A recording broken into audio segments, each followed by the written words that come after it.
Hey everybody, and welcome back to Questing Through Elystra. Sorry for not being here last week. I unfortunately was really not well, and I suppose when DM's not there, it does knock the group quite a bit. And we're not face painted. Dudley's not blue. Luke's not eyeshadowed. I'm not whatever I was. Yes, welcome back, as I say. So good day, good Friday. How are you all doing, everybody? And the customary silence where nobody wants to talk first. Always. We're so Some things never change. Never. We'll be episode 100 and it will still be the exact same. I'll put myself. Luke, how are you doing, mate? I'm not doing too bad. I'm quite excited to be back playing with my friends, Well, most of my friends. I mean, there is probably one person who's a bit more on the outside. So, no, they're all awesome. Yeah, but we like Aiden anyway, so it's fine. That's true. Yeah. I'll just sit on the periphery. It's fine. I'm the DM. It's what happens. Everyone hates me and loves me at the same time. It's how it goes. It's fine. We've only got 2 group chats without you. Yeah, and probably a third. Well, that's fine, mate. There's 3 without you, so we're all right. But on that lovely note, thank you for coming back, everyone, for watching us. Thank you, all the players, for joining us. And as always, before we kick off, my usual shout out to Pocket Bard for the music, Chepku, Arcane Collector, 2 Minute Tabletop, Seafoot Games for our battle maps. Makes my life so much easier. As I've said multitude of times, I'm not artistic, so thank God there's so many sources out autistic. there. Yes, it's just one letter change. Turns out I'm really bad at countdown, and I just keep calling myself artistic. No, you can find all their stuff within the link tree. So please, and actually, and the art as well. We can't not say this. The art is by our lovely Rex. So I'm sure she has all of her stuff, but yes, go to if you don't think her stuff is fantastic. But before we begin, Kylie, so a few people have noticed the past few sessions, unfortunately, Kylie's not been here. I've tried to play Aurora to the best of my abilities. Yeah, by no means what Kylie can do. However, unfortunately for the time being, she has stepped back for some personal reasons. All of us here from the Questing Through Elystra team send our love to her, and I know everyone watching will do the exact same. And all of us cannot wait for her to come back once she's ready and take up the mantle of Aurora again. So, abandonment issues. Oh, lovely. So, a quick disclaimer. This recap is not the Halloween session. This is the recap of the normal session because I don't think any of us will remember what happened. So this might jog a few of our memories. So, as the last light of evening faded, you found yourselves gathered at the base of the living quarters, tired from the road and seeking rest. Portal, ever the helpful host, offered you rooms for the night, with a warm fire and a roof overhead. You finally allowed yourselves a well-earned rest. By morning, a new plan had formed. Rather than venturing north, you decided to turn south. Your first destination would be the city of Mosswood. Before setting out, William helped Loren pen a letter to Angelata, the two sharing a quiet moment of reflection that soon grew into something much more heartfelt. Together you all realised how close you'd become. A family forged through your short, shared struggle and trust. Meanwhile, Cass and Bray set off to seek aid from the Iron Knights. After restocking with Nortal, they were directed to Captain Banrak, a towering half-orc with Goliath blood. Banrak warned of Gnoll raids in the north and offered to see if any merchants might help you travel safely. Later, when you reunited, Banrak introduced you to 2 fishermen, Christopher, who was cheerful and chatty, and Zac, his quieter but steadfast companion, who both agreed to guide you towards Zesper. You set off that evening, the chill of Elystra biting sharper as night deepened. By the following morning, snow had begun to fall, soft at first, but then heavy enough to crack the wagon's axle. As the repairs were made, the morning light filled with laughter and many snowballs, William and Bray exchanging playful volleys before the road called you all again. That night, not far from Mosswood, the mood shifted.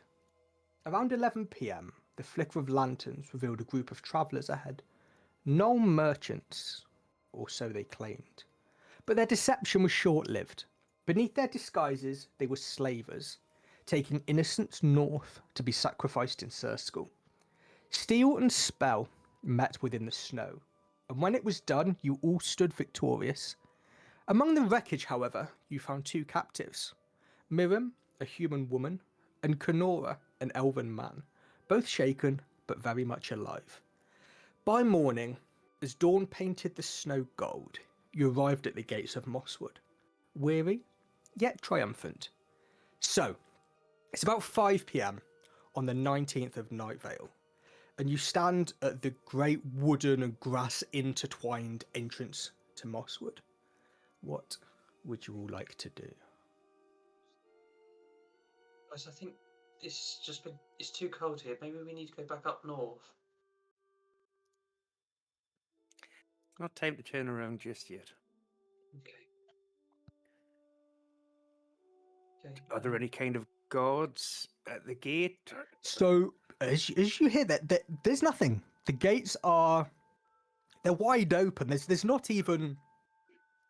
Don't know what it would be. There's not even like doors to the gate. It's just kind of a wooden spiraling frame. Ever inviting, I will describe it as. In that case, just start walking in, I think. So as you all, with Chris and Zac with you, it's very quiet. It's, as I say, it's 5:30 in the morning, so very quiet as you enter Mosswood. As you look around it, this is no city that you're kind of used to. At least those of you who've not really been in, let's say, anywhere elven as such. Awesome. Everything around you is entirely constructed, almost as if the buildings and everything themselves are intertwined within the trees. But it's incredibly silent. Nothing is shouting out to you. Nothing is calling. There's no merchants. There's none of that. Everyone is just busy cracking on with their day. Cracking on with their start of their day, at least. I will look to Miriam and Kenora, who I assume are still with us. Yes. And ask them, are you okay from here? Are your homes nearby? So, I'd say Kenora probably speaks out. More than likely, be Kenora? Yeah, it'd probably be Kenora. He's a little more younger, but a little more confident. He says, "Oh yes, I think we know our way." Is there a Just town in guard Zesper. that you can Pardon? report this to? Oh, we will definitely have someone within Zesper. Yes, most definitely.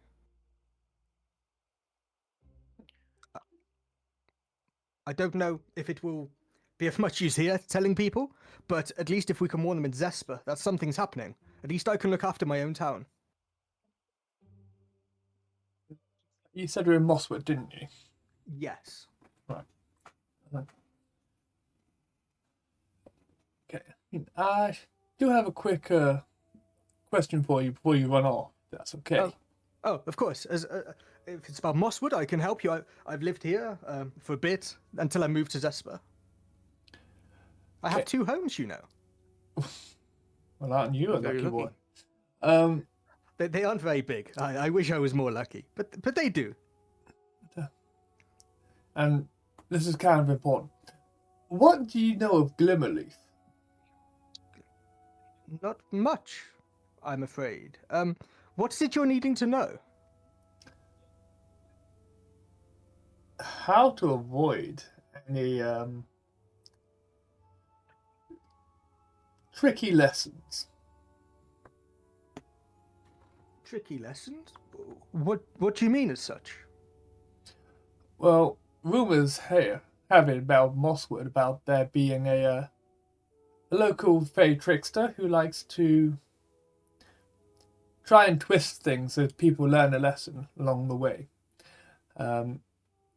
Sorry, for everyone that doesn't know, Mosswood's home to a lot of fey folk. Good to So, know. fair warning.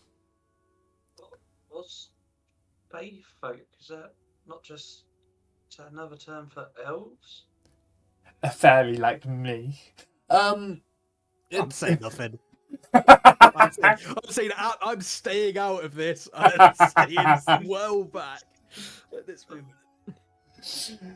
it's an area where there's a lot of free travel for people from the Feywild and of fake in nature. Some elven, some actual just fairies. So, travel. So they have wagons. So maybe they could get us to where we need to quickly. Then I guess if they travel everywhere, they must know the best shortcuts. No. I pat him on the back. As you're kind of explaining to the party a little bit about Glimmerleaf, I'm still giggling at your comments. Kador comes by, he says, well, I don't know much. I can't help too much, but do be aware, he doesn't hide his form. He happily dots about in a sort of fairy-like state, chuckling, playing tricks on people. It isn't something that is hidden. It's almost something that people accept. It's part of the charm of Mosswood. But be careful. The adventures I've heard people have been led on, whilst playful and almost childish at start, could definitely become something more sinister if they took the wrong turning. So just be careful. Thank you very much. It's something to bear in mind. I mean, Of course. Do you need anything more from us, or are we free to? I just want to make sure everyone gets back safely. can you just point me in the direction maybe of the Beastmaster circle? Oh, of course. And he kind of points sort of down, just sort of down a couple of streets, gives you a few kind of head down here, turn left, turn right. Yeah.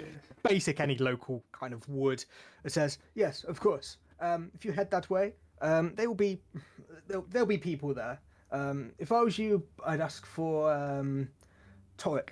Ask for Torek. Yes, he's sort of not quite middle-aged yet, but he's really nice. A human. He's kind enough. And final question: any local customs we need to be aware of? Anything that might be offensive or is polite that we need to know about? Nothing that's offensive as such. No. One thing though. The DM is trying to remember the name of it. The festival coming in a couple of days. I believe it's what's it called? Just scrolling through my notes really fucking quickly. The Festivals of Life. Is it called the Shrouded Lantern? It happens in a couple of days. It's not observed in every city, but just in case you're here for a bit longer, just beware preparations may be happening. So people that you may usually get answers from, or maybe shops, they may not be open as much at the minute. Just a little tip for you to be aware of. That's all. Thank you. I appreciate that. No, you're more than welcome.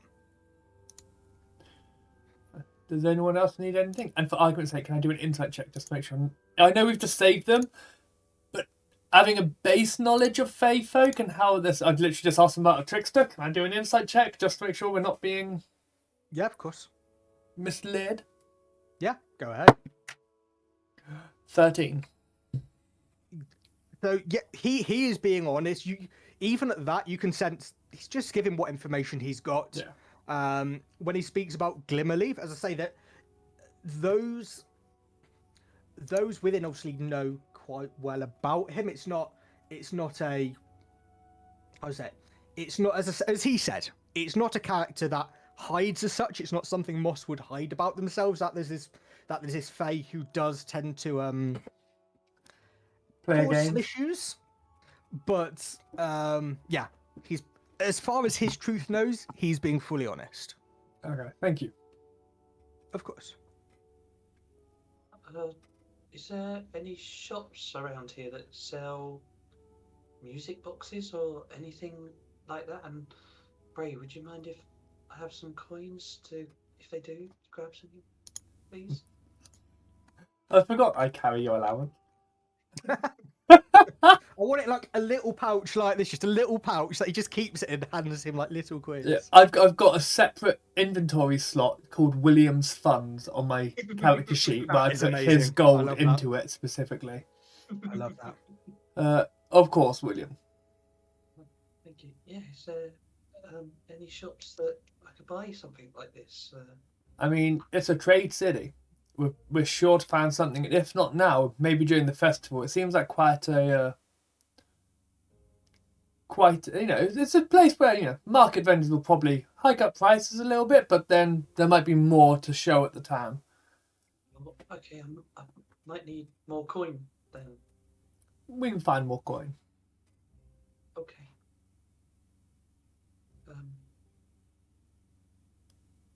I mean, we've got Cass. Cass can steal more coin from those that deserve it. Possibly. Specific phrasing is required. Do we know where we may sleep? I know it's only morning, but maybe it's a good time to find somewhere to rest. I mean, that's how we follow Rexy. She's all fuck's sake. I was trying not to earlier. I was going to say Lorexi. I was like, no. I say we follow Loren. She's already making her way off somewhere, so let's just follow her. Yeah. Loren, do you agree with that, or? Sorry. There was something in that tree over there. I got a bit distracted. What was that? Finding a place to sleep for the night. Yes, I am exhausted. Great idea. Yes, I do tend to have them. Those little goblins always get up the trees, don't they, and scream and shout when they get a chance. Tell me about it. While we're walking, I'm just gonna pull out my little travel guide atlas sort of thing, and I'm just gonna flick to Mosswood, and basically just while we're walking, even though it's gonna make us look very touristy, just basically give the whole base rundown for Mosswood. Because Bray's a geography nerd. Who would have seen that coming? Yeah, basically. I'm assuming there's also some form of signage just to take us towards the pub area. When you was leaving and discussing somewhere to stay, William, was this when you were still with Kenora? Or is this kind of when you guys have begun heading off? I probably would have asked just before, so we're all together. Okay, so Kenora would have gone on to say, after him explaining about his two houses, well, I'm heading to Zesper myself. If you head just sort of a couple of streets down, it's just known as Bracken Lodge. It's a small little hut. You're more than welcome to stay. I'm afraid there's only sort of 2 beds, but there's blankets, there's a few chairs that could at least suffice. If you need somewhere to stay, please make yourself at home there. Actually, it depends. Do you look after your homes? Never had one to look after. Oh, well, for the first time, treat it like your home. And as he sees this wide-eyed Bray, he probably goes to Cass, who at this point is probably looking the more kind of the more sensible one out of the group. And he's saying, please keep an eye on him. I have 2 houses, yes, but I don't want anything to happen to them. Understood. Thank you. So Kenora Miriam kind of look back to the 2 of you and say, well, is there anything else you need, or are we okay to be on our way? I think we're good. Thank you. Kind of waves at Chris and Zac as well. We'll see you all later.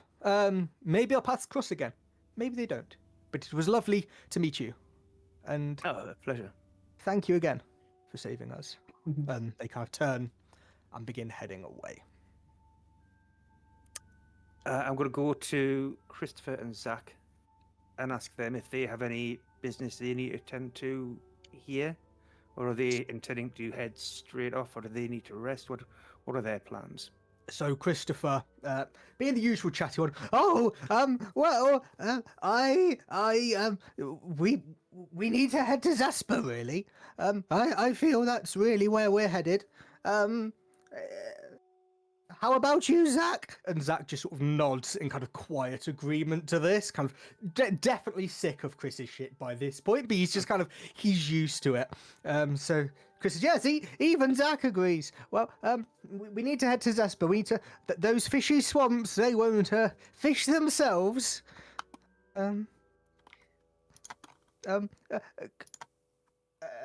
He looks and you kind of see him stumble over his words, almost like a tear rolls down his face. He says, but it's been honestly so nice to meet all of you. I'm sorry I sort of led us into an attack. That maybe wasn't my best idea. That wasn't your fault. That would have happened to anybody on that road. Well, It was dealt with. at least we killed them. Yes, we're dead, all of them. They'll not do that again, that's for sure. Not in this life, no. But, and he kind of looks at his cart, back to the cart. He says, well, I'm afraid we don't really have a lot to give you. Where is it you were going again? Well, that's a good question. Do you still need escorting the rest of the way? I mean, that's why we came with you after all. It would be helpful to Zesper, but what are you, like, how quick are you guys needing to leave? I will look to the rest of the group. Do we need to pick anything up right now, or are we good to travel on? I mean, were we planning to stay here?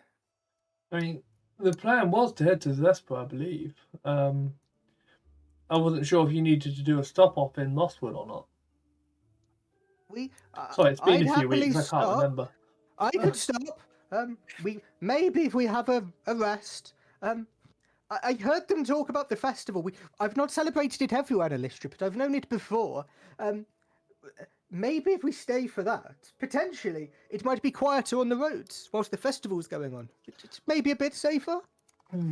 Yeah, because people probably try to jump those coming or leaving. So if we leave before it ends. He is on my wavelength. I see a lot of me in you, young Bray. This could be you in 50 years. You don't know. I do know, and it's not going to happen. I appreciate the attempt at a compliment, though. And as you say it, like, Zac just kind of turns to Bray and says, you don't want it to be you. He is a pain in my arse, but a good person all the same. I'm a very good person. I'm such a good person. I know I am. Everyone tells me all the time I'm the best person they ever know. So as that gets said, Zac now turns to the rest of the group and he just goes, no, he's fucking like Christopher. And Chris kind of turns back, so she goes, well, we are going to sleep. There's an inn just a few roads down. What is it now? The 19th. Festival's in a couple of days. When do you want to leave? Well, put it this way: how many days do you spend fishing the swamps? At least 37. Oh, that's quite a bit then. Only a few. And are you sure that staying here won't impact that? Because, and I'm going to do a side look to William, I'm not sure how wise it is to stay in a fey town with vulnerable people. No, I mean, it sounds like they're better at travelling and stuff like that. So, they are good at travelling, so we might as well use that knowledge and travel. Cass, why are you shaking your head at me? I've been listening. I thought I understood. Fae are tricksy, and your worldly experience may not prepare you for an encounter with one. Oh. Well, I don't really have much worldly experience, so I guess I'll follow your lead. All I want to do is quickly go to a shop if I can, just to get a little, just something so I can play with it. Just gives me something to focus on. No, I'm all for that. I'm not trying to dictate what we do. I'm just trying to think of what Christopher and Zac need. After all, that's kind of why we joined them. Yeah. Of course. So, hands up I guess, to stay in and hands up afterwards to leave in. Chris I mean- and Zac both put their hands up. That's this representation here. I mean, if William, they're you having have 4 hands, so you kind of have majority. Yeah, you get the majority vote. I know. Very true. Why did you take my joke away from me? Ah, I was going to say 'Cause- hands up to stay, and I was going to do all 4 because I wanted to stay. He steals your mess up. kills. He steals your jokes. Aye. Steals the win. It's Bray. He even takes our jobs. No, okay. None of that. Yes. So Yeah, obviously we've got looks like we're William's singing. votes. We've got Chris. Yes. Okay. So Chris says, "Wow, the festival goes from the you see him kind of almost counting on his fingers. The 21st through to the 24th. I know we said leaving halfway. That's fine. I'm not staying for the festival. It's more of a guise. We could run and hide on the roads. When do we want to leave?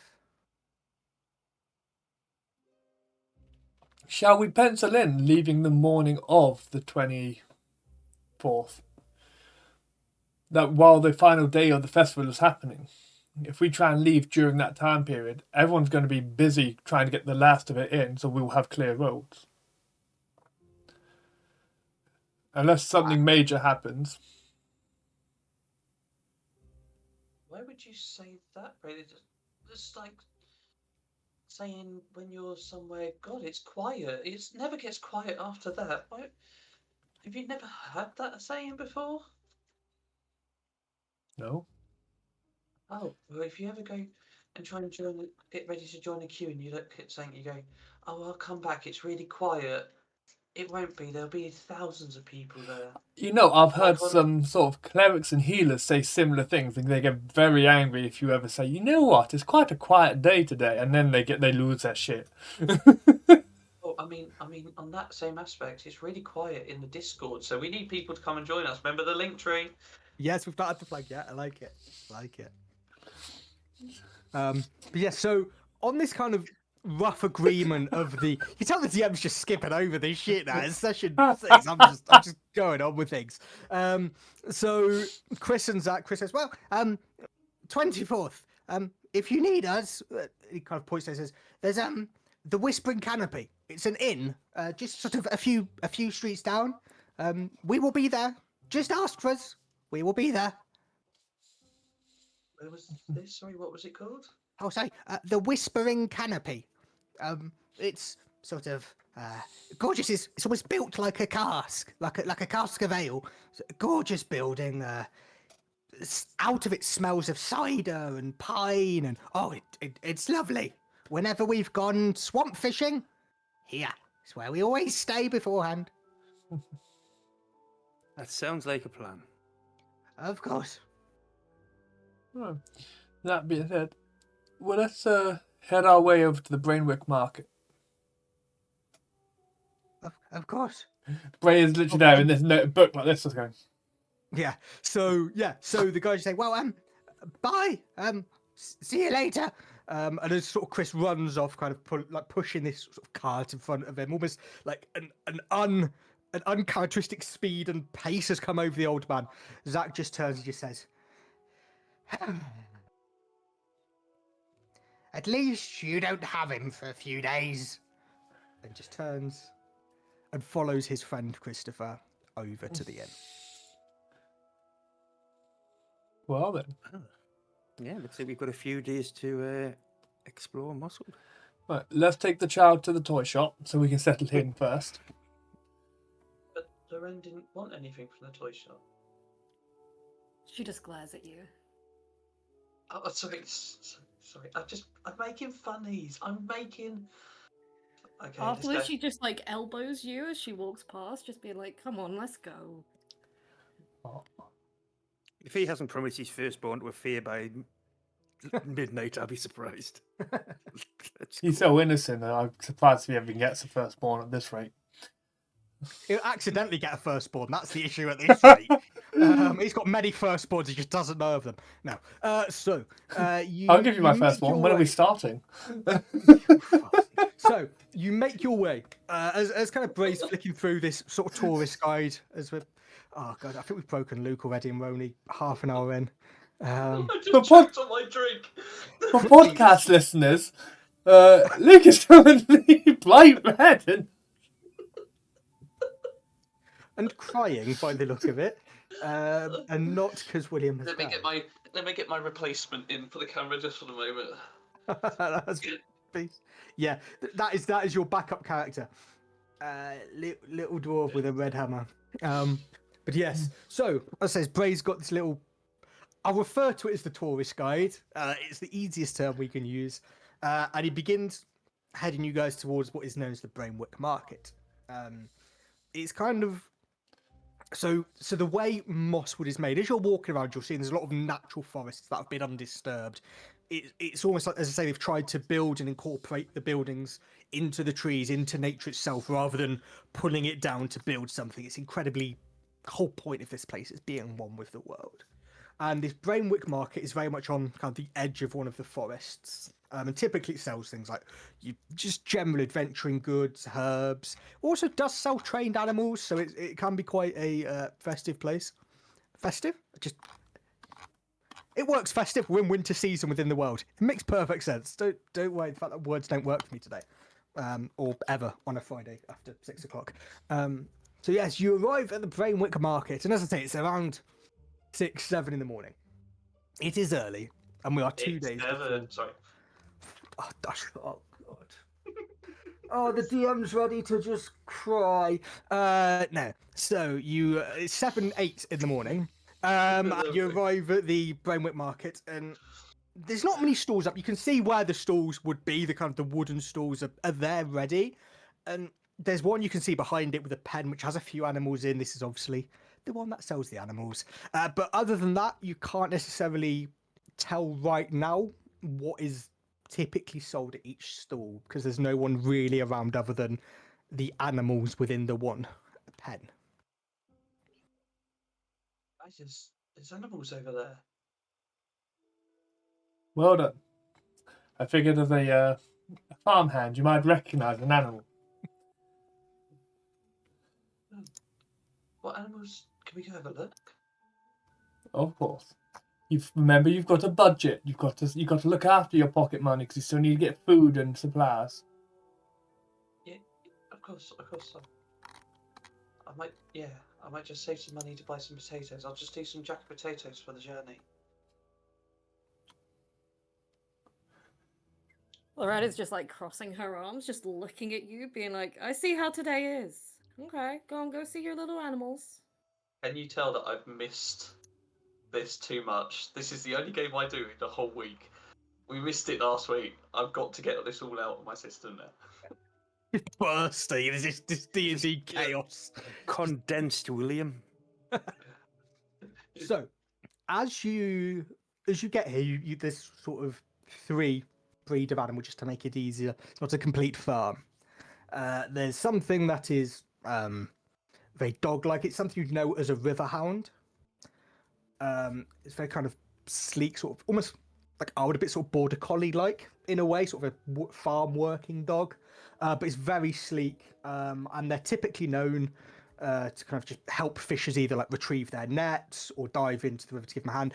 They're very much like farm dogs, but they're river dogs, essentially river hounds. But they are still a normal dog. They're not some fantasy D&D creature. They're just known as a river hound. Fisherman's best friend. Is that fisherman's best friend? Exactly. Could also be known as just simply their fisherman's friends. Otherwise, you're looking, there's a much smaller animal. It's very small, quite fluffy, running around. And this is a forest hare. And as you look at it, it's got very, very sleek, very kind of looks beautifully fluffy, this white fur. But as you do look a bit closer, you notice the fur is almost like that of ferns of a tree. This is a slight D&D, slight magicalness. Not that it's got any crazy abilities, it's just a rabbit with gorgeous little ferns for fur. And then finding much larger than the others, not massive, but at least bigger than the river hound and the forest hare, there is a shaggy forest pony. So they're kind of sturdy, small ponies. kind of ideal, not necessarily for carrying people as such, but for carrying kind of light loads on sort of basic paths. They're pretty useful for that. And those are the 3 creatures that you see within the pen. No, nothing that's like amphibious or anything like that, is there? No, there's no like fish flopping around. Or do you mean like frogs? But it's not worth it. It feels like frogs.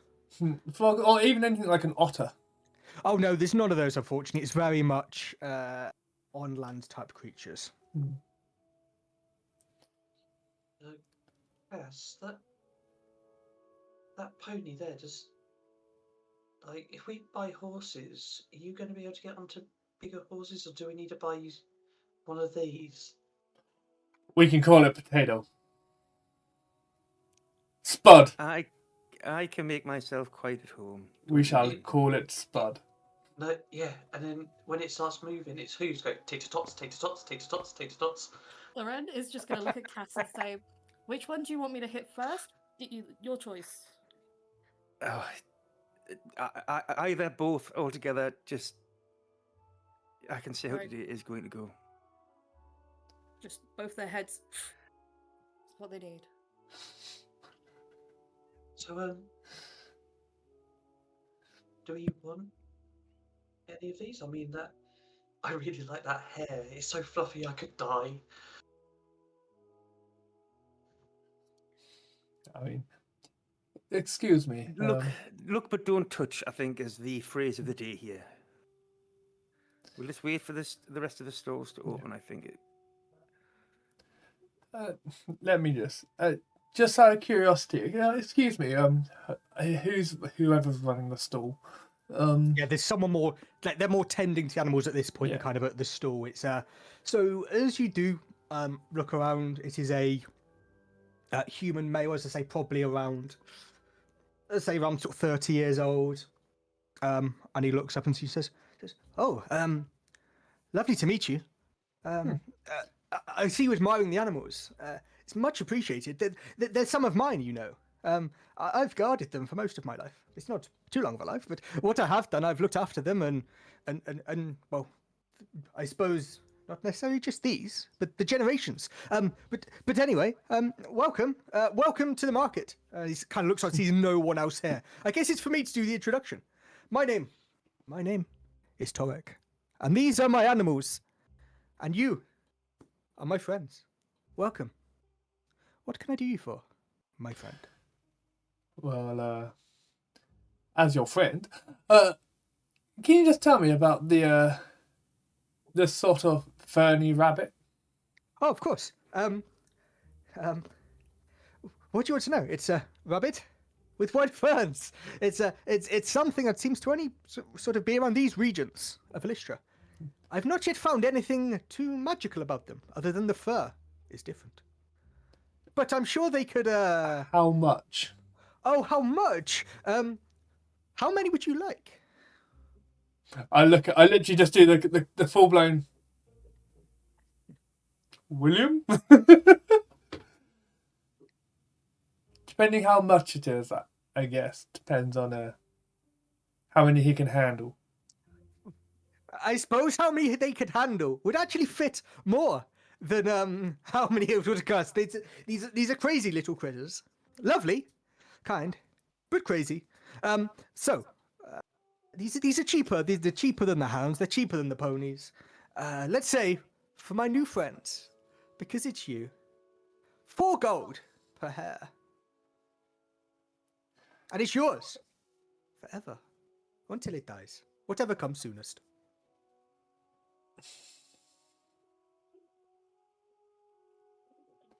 Yeah. I mean, that seems pricey for a bit of white fluff. But look how much your friend loves it. He got so excited, didn't he, when he saw the hair? William's off looking over the fence, just trying to touch one as they're going past. He's not And- listening to the conversation. He's So gone. as you're doing this, Torek sees you get a bit closer and kind of turns and says, "Oh, my friend," and kind of heads over now to William to do the hard sell on bless young William. Says, "Here, have one. Hold it for a second. See how," he kind of picks one up and kind of passes. See, hold it. Imagine this being with you. And kind of passes it into your hands. And you feel, despite they look very much like kind of like ferns, and you wouldn't naturally look to be fluffy and soft. It is incredibly soft, almost just like just very soft, like wool.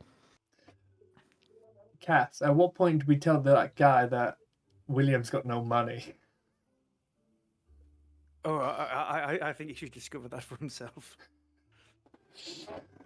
Just cross my arms and lean back against the post. So, William, what could I do to have you buy one of these rabbits today? Can you tell me what they eat? Do I need to buy a What special? they eat? What don't they eat? They could eat grass. They could just simply drink. They could eat a bit of flesh from a monster you have killed. Maybe a bit of flesh from yourself if you didn't have a need for it. Whatever, they will eat it. That's fascinating. And what about a brush? Do you have to get a special brush to brush them? Oh, don't worry. That will come with it. You're just glossing over the eats human flesh part of this. Slightly. discussion. Hey, Well, it eats grass. I mean, that's what rabbits normally eat, isn't it? these things. You, my friend, he kind of looks at Kaz. Says, you, and he kind of. Where's Lady Velvet at this point? How concealed is she? Is well in my hood. Well in the hood, of Well in course. It my doesn't hood. look local. And I am already, at the mention of eating flesh, slowly walking backwards from this. So Toet looks at you and says, well, these creatures, they are kind. They once bonded with you. They will do your bidding. They will eat flesh, but only the flesh of that you ask it to. They won't go rabbit. They are nice creatures at heart. Just slightly, what's the word? Insane. Nibbly. Wait, so of course it won't go rabbit. It's hare. It's two different breeds, isn't it? That's what I always got taught on the farm.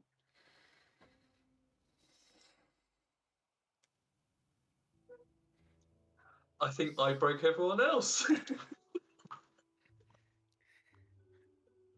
Do you have a bingo card no or something backup. that you're just ticking off? Yeah. Oh, I have no backup okay. to a safe distance, and I'm literally, physically distancing myself from this whole conversation. So as Cass backs away, where's Lorraine on this? Is she kind of staying back with Kaz? Is she wanting to kind of look at this? Because you're the She's one who's kind of not kind of tried to engage yet.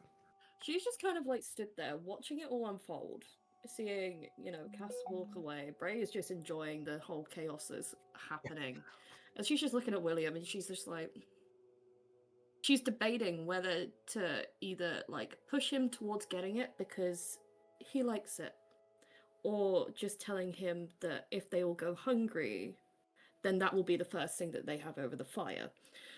She's wondering what way of parenting she is going to go for him. This is also very telling for you as a person. I want to see how would you handle it? You just say no and walk away. Deal with the tantrum later. You don't want a William tantrum. That's one thing we're staying away from now.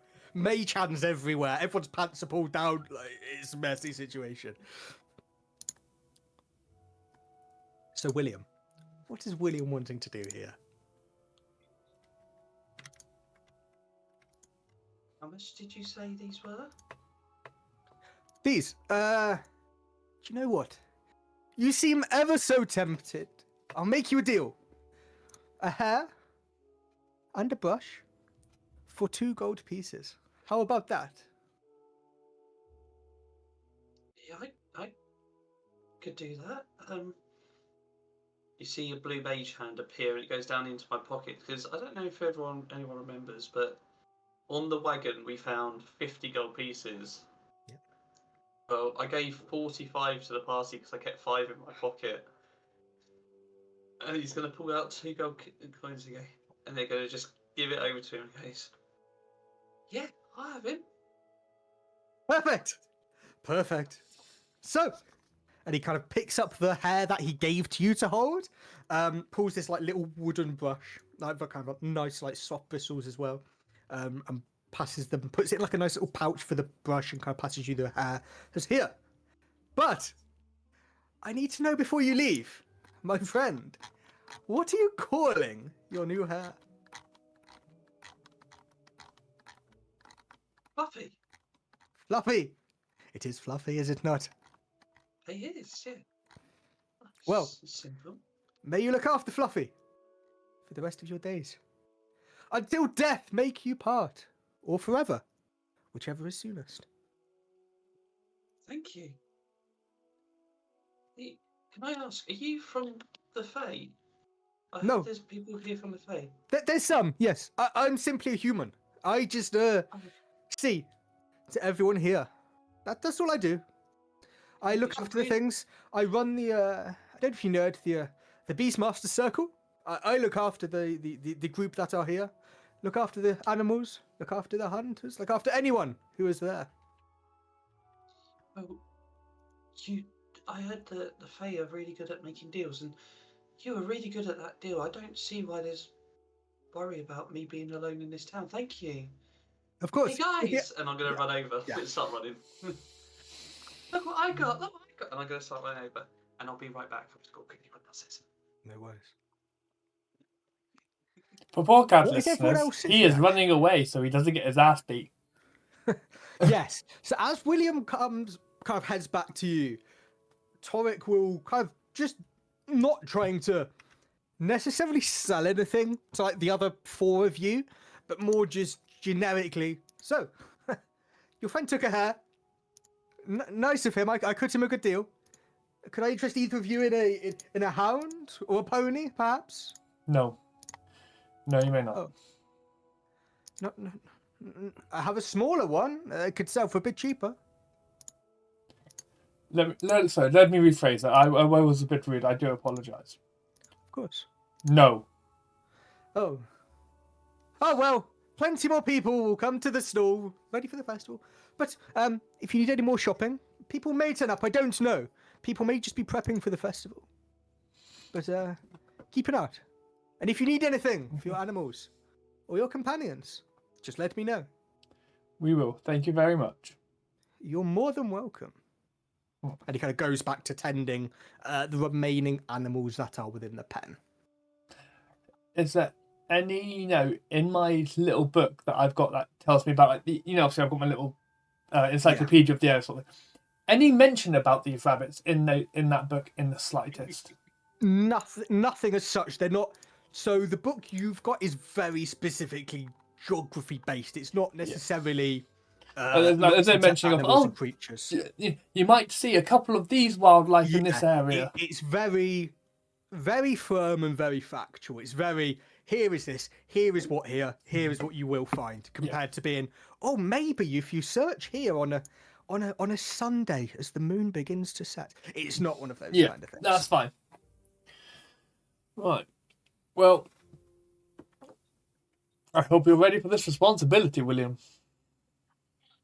Oh, I suppose I can do this. It's only a rabbit. So, you're coming with me to the Beastmasters.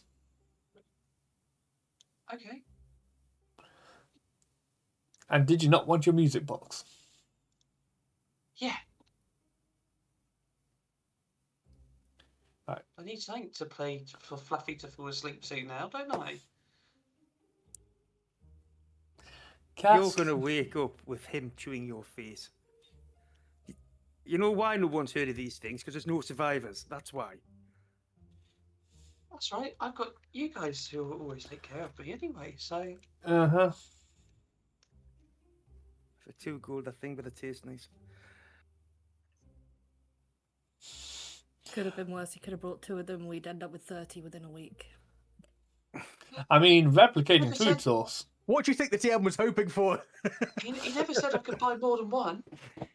Shall I go back and get another one? No. Let's just carry on. Okay. Come on, Fluffy. Let's just carry on. Is it a he or a she, by the way? Just swallow for my notes. He. The he. Cool. I'm not having a... Good old Fluffy. Williams is sexy the bunny. He is a farm boy. I did not consider bestiality was going to become a thing within this campaign. William has taken a turn for The better. Bless him. For the Jesus Christ. You're gonna have to get like a Hannibal Lecter mask for it. Oh. It could be a battle bunny, couldn't it? I've got plans already. Don't worry. I literally, as soon as I heard that he eats flesh, I already had a plan, so it's fine. I could not wait for William's plans. So yes, you've seen Torek, who's, as I say, looking after the animals. Is there anything else you kind of want to see? At least if something's going on, I'd say it's probably he spent his time saying to you guys. It's probably sort of 11 sort of a.m. Nearly 12 a.m. 12 p.m. 12 p.m. Whatever it goes after 11 a.m. I can never remember if it's a.m. or p.m. that goes after it. Midday, yes, it's nearly midday. There's a few more stalls. A few more stalls. What would you all like to do? There's specifically, I know there's a woodworking place because I know this area is quite famous for woodworking, according to my notes.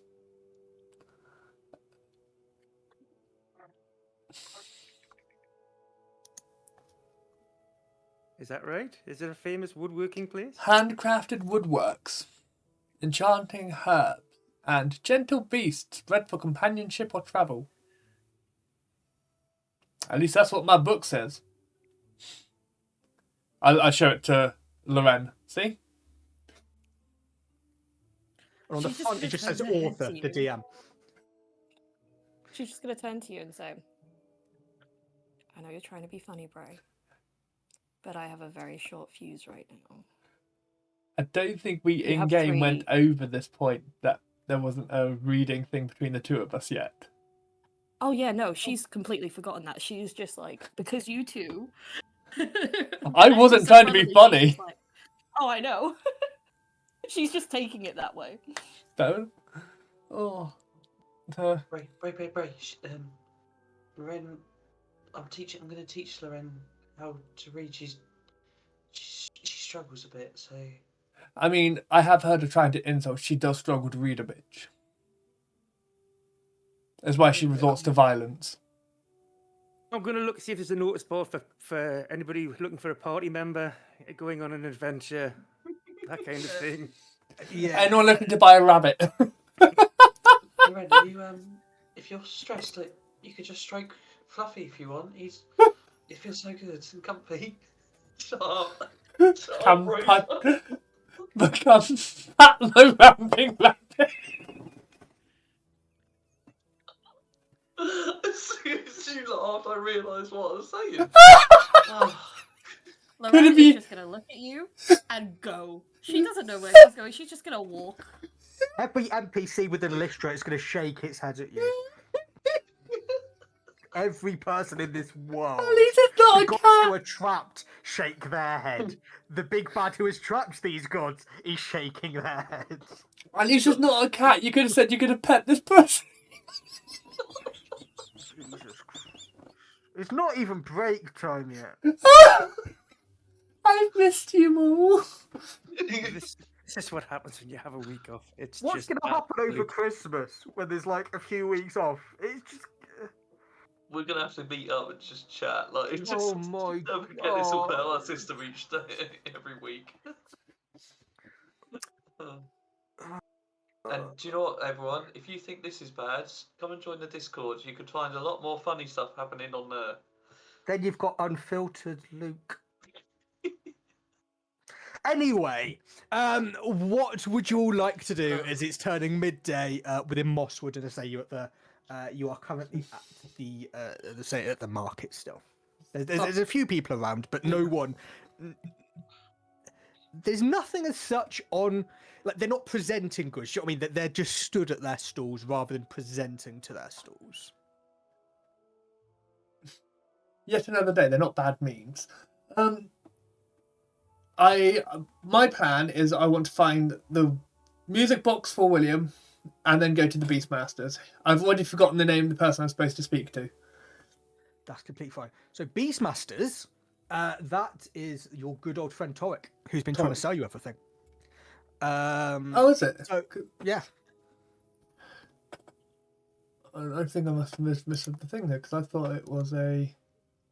Who are you looking for exactly? Just the Beastmaster Circle. Oh, you want the actual full-on, like, you're looking for the main top guy. Or top, Yeah. top woman it is. Oh, cool. That's fine. So I thought you were just looking, like, generally for the Beastmasters. No, it's a just going from my notes and my understanding. The Beastmaster Circle, I'm assuming, are people where there's like a level of sort of like rangerish or ranger-esque people. Very much, yes. So the Beastmaster itself, it's one of the guilds of Elystra. Yeah. And yeah, this one very much focusing on sort of, how to put it, like, I don't want to say this because you're animal companionship. It's very much those who want to be one with nature. I can't say anything without it. We know what I mean. But yes, so in Chargers, in your book, you will have had a Lowen Thistledown. She's a halfling. She's the high druid. Essentially, she's the highest. She's the high warden within Mosswood. So she runs Mosswood as a whole, but she's equally the elder of the Beastmaster Circle. Then you've got Torek, who is an animal trainer, and he is sort of below her, the highest rank within this branch of the Beastmaster Circle. Yeah. But when it comes to a music box, you look around and you see a stool that appears, somewhat empty. Pardon me. And as you get closer to this stool, you see there's a small little winged creature, which you'll know from probably your book or your studies as a fairy, is near that stand selling trinkets. Before we go over, I am going to put my hand on William's shoulder.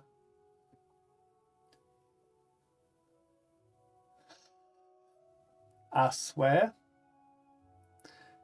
if you get into trouble with the Fae, this is not something I can pull you out of.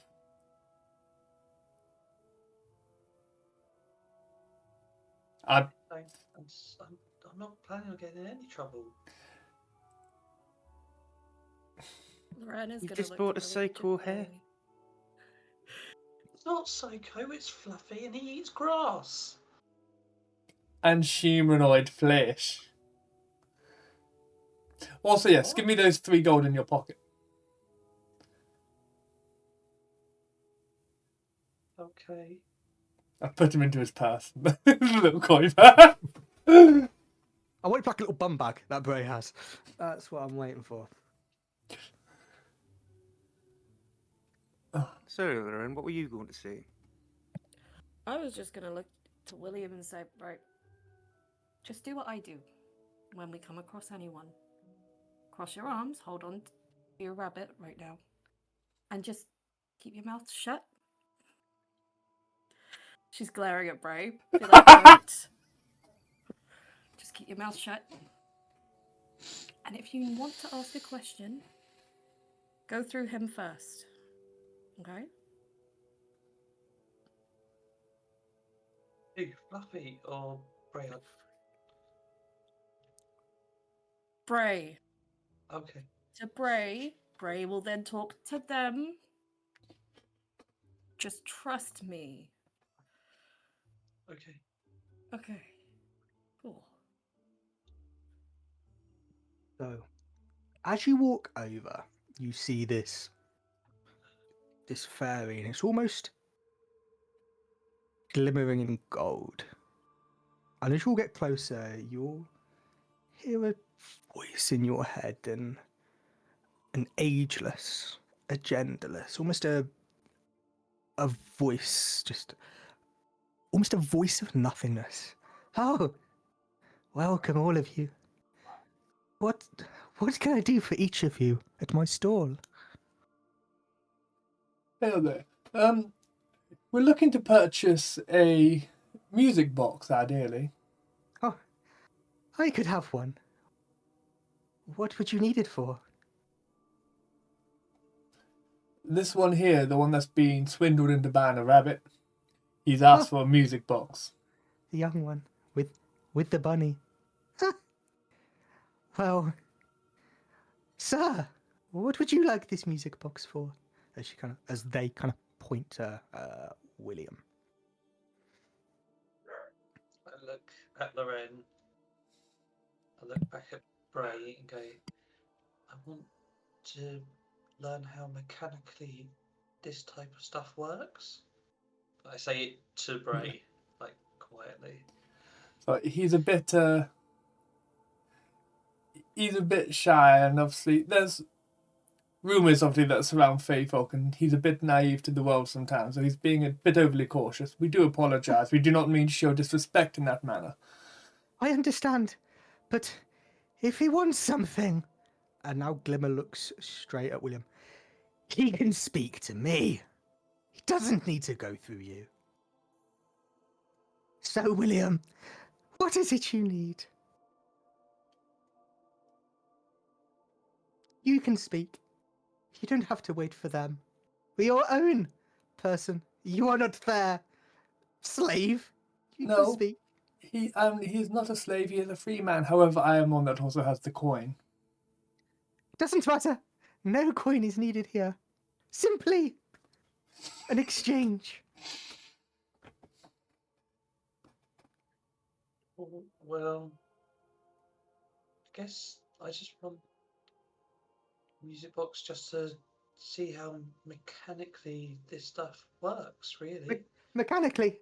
Like you want to hear it go tick and tock and tick and tock. Like a pocket watch. Yes? Yeah, just exactly like. How did you know? I can hear it. I can sense it, William. It is there. It is ticking. Your time. As it goes tick, tick, tick. Your life is slowly going. But I can help you, William. I can help you. If only you let me.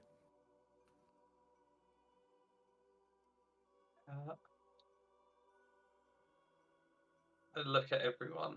Loren's gonna put her hand on William's shoulder and say, everyone's life is ticking. We all have an end. Just ask for a music box. Can I please just have a music box? That can, William. But the price. We've not got to the price, have we? No. The price is the fun part. The price is what I enjoy most. What would you pay? And to have this. And this is when Glimleaf gets this trinket box almost, searches through it and pulls out a small, ornately carved wooden music box and places it in front of you and kind of puts the trinket box aside.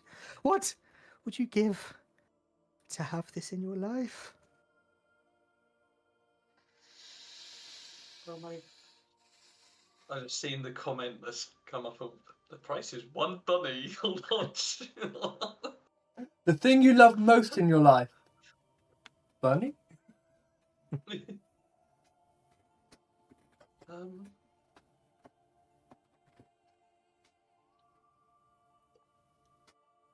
does with a free brush.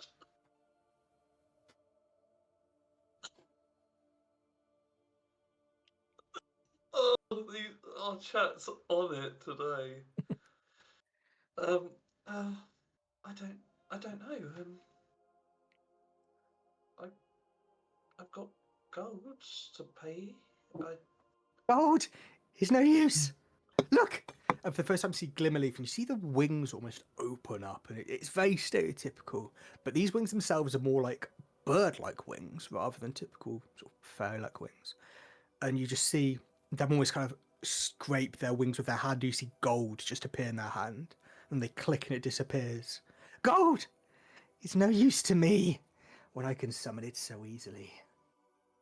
For me, I suppose, something closer to home. Something that is the nature of you. That pocket watch. Would you give it up? I'm gonna step backwards and try to step behind Loren. No, thank you. It's mine. Are you sure? I could happily... What's the word? Borrow it for the time being. No, I can't give this up. I can't. You can have the brush. I got it given to me for the. I can't give you my pocket watch. No. What use is a brush for me? I don't need anything. I have an idea. And for the first time, the voice solely appears in William's head. Simple drop of blood. That would do for me.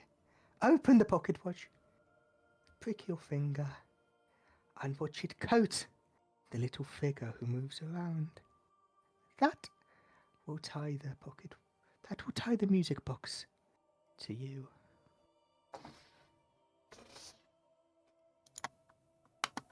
And then you'll kind of hear his voice again. So, what is it to be, William? And Glimmer kind of relaxes now away from this slight psychotic trance they've almost been in. So, all of you, what will it be, William? What can I get you? The music box? For the small price? Pull out the pocket watch and just press the button and it flicks open. Can I see straight away where I'm supposed to prick my finger and? So within the music box itself, there's nothing. But as you kind of click and it's typical, kind of almost opens a bit like a chest. This music box, and Glimmeaf just says, you're going to play." Clicks their fingers, and a small little, like a needle, appears on top of the figure that would naturally spin around of the music box. And you've just hear, all of you here. So, William, a drop of blood, and it will be yours. Fucking Rumpelstiltskin vibes. This is all seeming far too serious for a box, William. Should we not just buy one at the next town? Almost trance looking at the box. Just trying to see if I can work out how this works. Just by looking at it.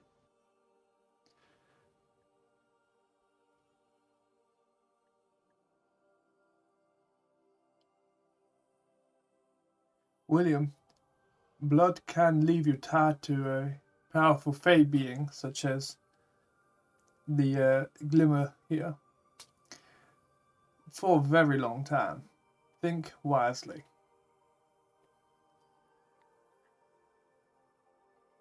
No, sorry?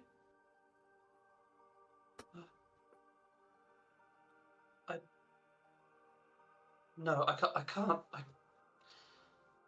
I'm sorry. No deal. What, I'm going to close the box. Okay. You chose to not play my game today. It may happen again. But without my support, I was here to help you, William. This is interesting.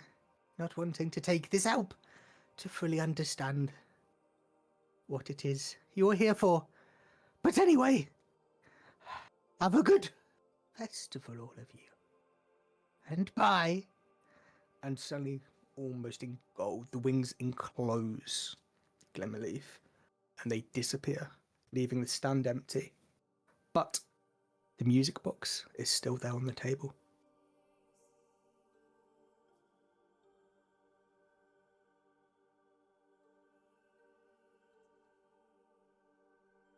Just going to open it just a little bit and just Nope, peek inside to see if I can. Lauren's gonna look at William, just say, if you don't step back, I'm kicking that bunny away from you. I mean it. Away. What? I didn't even hear a deal. What was he talking about? I just had to prick my finger on the needle, and I could have that box. No gold needed, just a drop of blood. William. Let's move on.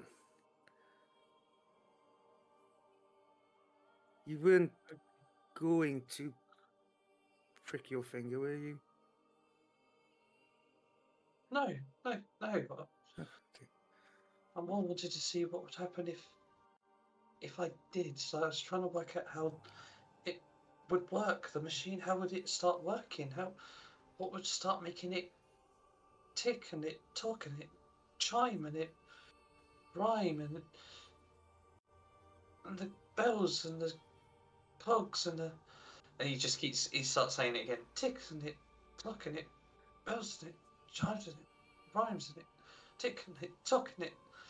I grab William by the back of his head and I'm just going to pull him into my, like, as a hug sort of thing, just pull him into my chest, like, take a breath. I have showered, so don't worry about the musk. Just be careful of Fluffy, he might start vibrating between us.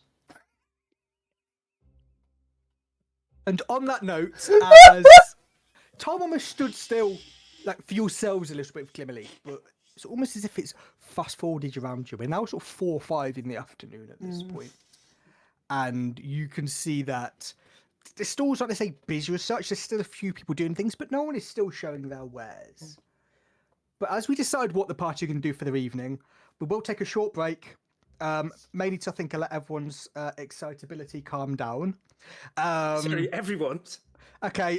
yeah, Come on, cats. calm down. Wind it in. Probably a certain Luke and a certain Dudley. But all that aside, yes, we'll take a short break. Thank you for everyone for joining us for the first part of this session back. It's been great fun. I think with us, we need to let Luke out more often. But anyway, we'll have a short 5-10 minute break and we'll be back soon. Cheers, everybody. We'll catch you in a few. Thank you.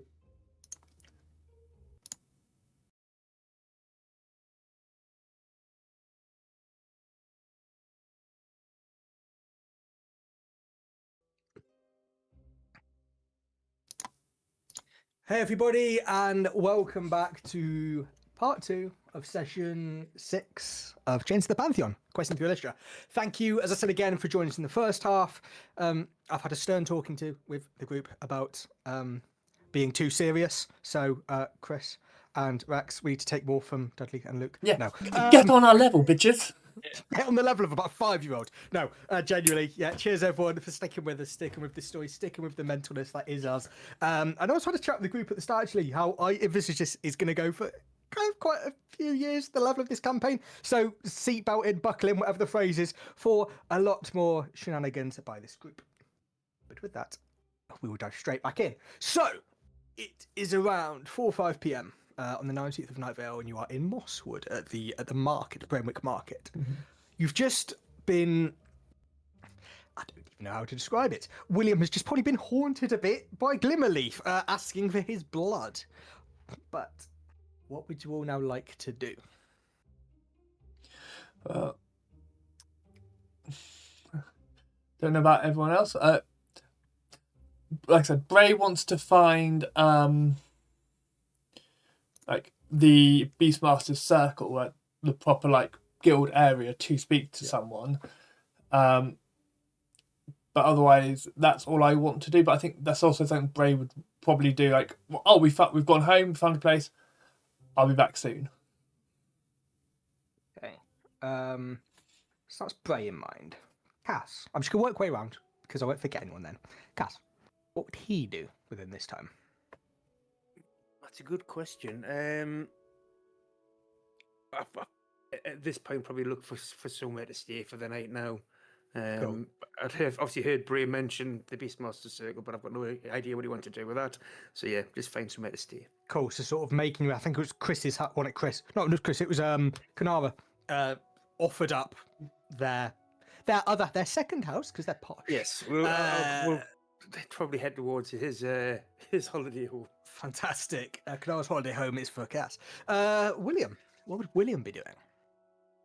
Nothing. A child's backpack and lead has been attached. William's probably thinking about how he's going to start looking after his new pet rabbit. Because he's carrying it around and he's having to keep changing arms. Even though it's only a little thing, my arm gets tired, He's thinking about it. Could he make it so a mage hand could hold on to it on the floor so he knows where it always is? But he's just going to stay with the party. He's a little bit thinking about, especially what was said about like the pocket watch. Why would this thing that he's met know about his pocket watch? It was in his pocket, it was away. How did it know? So that's where he is. He's just kind of following the party, not being at the back. He's trying to be in the middle because he doesn't want anyone to worry about him. He's just, yeah, thinking about bits like that. Fantastic. Before we get to Ren, probably say Aurora, because we can't forget Aurora's here as well.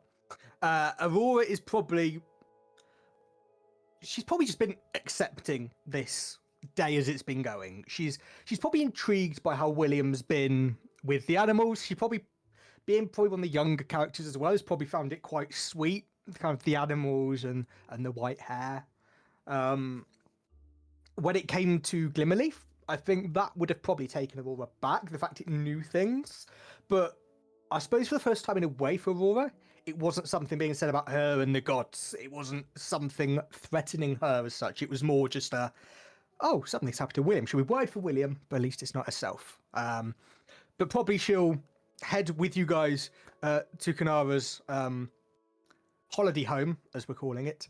And presumably that evening she'll probably go make a prayer to the gods and goddesses. She's in a new town. She's wanting to. There's specifically and Dudley's dying here, as is Luke. There's Chandara, who's probably one of the main goddesses here. She's the goddess of earth and agriculture, so makes sense for Mosswood. So she's probably going to make another prayer. But last but not least, Loren, or Lorexi, as we're going with. What would she be doing? She is probably wanting to also go to the holiday home. She hasn't probably eaten much. She is tired. She is getting hangry. She just wants some place to sit down and get away from the chaos for a few minutes. So yeah, she'd be going probably with Cass to the holiday home. Cool. So first of all, everyone makes their way. Potato. So as for podcast listeners, I'm pretty certain my lips are going. I'm pretty certain Dudley's marrying Potato. Boil them, mash them, stick them in a stew. Potato. Of course, yes. There you go, podcast listeners. There you go. But yeah, so you all head first of all to the holiday home. Kaz probably with the more task of wanting to actually take a bit of a rest from the show. Bless him, his little legs. There's been a lot of walking, a lot of. He is going to need to rest up, kind of get a few of them Z's at this point. Obviously, Williams wanted to. Aidan, use your words, not the words that will set them off. Spend time with his new pet, get acquainted, and just learn a bit about kind of its temperament and how to not have his flesh get eaten by said pet. And yes, Lorenz, as I say, yet again, probably similar to Kaz, wanting this break, wanting this sort of this sleep, this rest, this food. I say Aurora will go off and do her prayers. Whilst Aurora kind of goes off this way, she kind of goes off into the forest where this holiday home is. It's quite nice. It's in one of the more foresty areas of Mosswood. It's really nice and secluded. So you've all at least feel you've got your own space. You're not within the crowded area at all of Mosswood. But as that's happening, Bray makes his way. And he's read in his little holiday guide, in his little pamphlet that he gets. Like he's kind of that little pamphlet he gets, folds out as a little map inside. You are here. He heads toward what is known as the Feral Halls. One, it's a community hall within Mosswood, but it's equally the meeting space for the Beastmaster's Circle. So it's generally where they are based. But yes, so Bray makes his way to the Feral Halls. And as he arrives, this is very much like most of the other locations within Mosswood. It's embedded within the trees. It's embedded within nature. It's very much, as these trees almost all kind of bowing over and creating some sort of natural canopy over you, this natural hall almost. And at the end, you do see in these long kind of cloak of sort of browns and beige and green, this female halfling who you would believe to be alone. You know a few of the people of the town. But then you do also see Torek, who catches Bray. He's like, "Oh, Bray, are you sure there's nothing I can sell you? I have plenty more animals where Fluffy came from. But it's great to see you. Have you come for more?" I'm here to speak with the Beastmaster Circle. I could help. Is there anyone else that I can speak to that hasn't tried to force a sale and swindle someone who is a bit less wise to the world and under my care? Depends. Apart from alone, at the very best, you could hear tales from other people. They would not be as good as mine, no. All but alone. I could maybe see if she would give you an audience. But on one condition. I buy a female rabbit so that the others can start mating? No. You don't want all of those. That would, what's the word? Be a massacre. Just Yes, admit it would be a lot of stew. that I did not swindle your friend. Because I didn't. He wanted a rabbit. I simply gave it to him. Right. Swindle might be the wrong word. However, you were also engaged with me in conversation, then you ditched me to go find someone that you thought would be an easier mark. And he was. Yes, He's he learned was. the game. I like it. There's a reason You're I carry interesting. his coin pouch. That is true. You are interesting. You have a face of bravado, but secretly behind it carry wisdom beyond your years. It's intriguing. Trauma is a harsh lesson, and I'm trying to help him learn lessons without having to, let's just say ones that don't cost him an arm and a leg. That's true. And you? It seems an arm. But don't worry. We will look after you here. But now, come with me. We will go and see the High Druid alone. And he kind of begins to walk with you through this canopy. You almost notice, as you're walking, the canopy of trees is almost opening up above you, showing this pure, gorgeous, wintry, cloudless skies. You're seeing all the stars above you and the constellations. And the natural slight purple hue, which kind of naturally embodies Elystra. And as you get to the top, Torek just kind of looks at you and says, "Give me a second. I will go and get her for you." Thank you kindly. So he goes and bit of a chat with her, though. Comes back with her. While they're gone, I find my reflection and just give myself a quick... He's got to look the best. He's got to look the best. When doesn't he? Very true. But yes, so he comes back. He says, "Hi, Druid.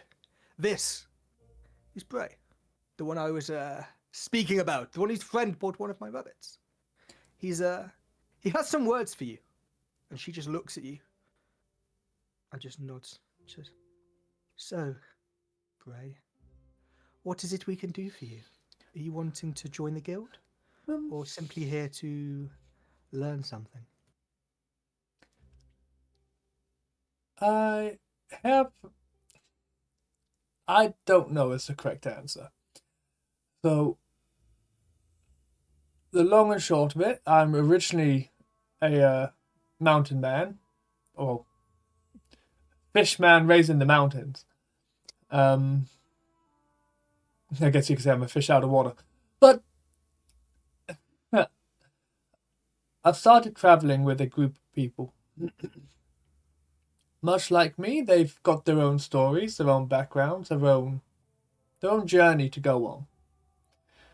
And while I'm not someone who is... When I say I'm not a man of faith, I don't mean that I deny the existence of the gods. I mean more so that I think they're assholes who only protect their chosen favourites. But I want to do what I can to protect these people. At least for now. There's something that's... There's something in my gut that is telling me I need to look after them. But when I was in the monasteries, I was not able to guide my ki in a manner to create a healing aura.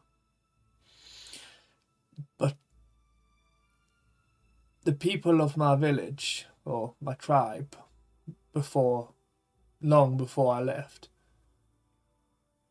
and they had ways of healing with herbs, medicine, and natural magics.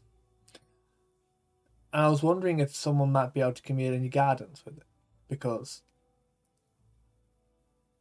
it's not something I was ever given the opportunity to learn or be shown.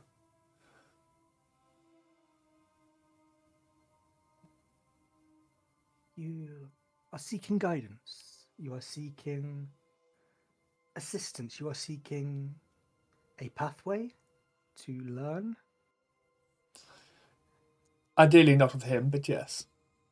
Of course, I can maybe help you, but I need to know simply, what is it you're seeking to do with this pathway? Are you wanting to harm? Are you wanting to heal? Are you wanting to help? We could conduct some sort of ritual here, if you would like. That may help. But I need to know your true intentions first, Bray. I'm a strong fighter. I'm able to protect in a lot of ways, but I'm only one person. And we are traveling with a cleric, and she has the capabilities of healing. But she is also only one person. If anything happens to her, then, it's a shit creek without a paddle sort of situation. Not the play, the synonym. But, it's... The answer is I want to help. And now that help might be coming in the form of... So it might be, hurting others, but healing others. I don't know the right answer is what I'm going to say, but all I know is the path that I'm on and the way that my body's responded to the path and the way that the energy I have has responded to the twists and changes that life has thrown on me.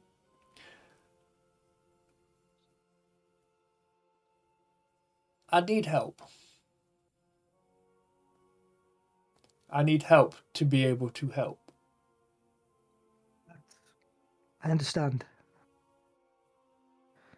Now, I'm not saying any ritual I could do with you would make you stronger or give you life-changing savings.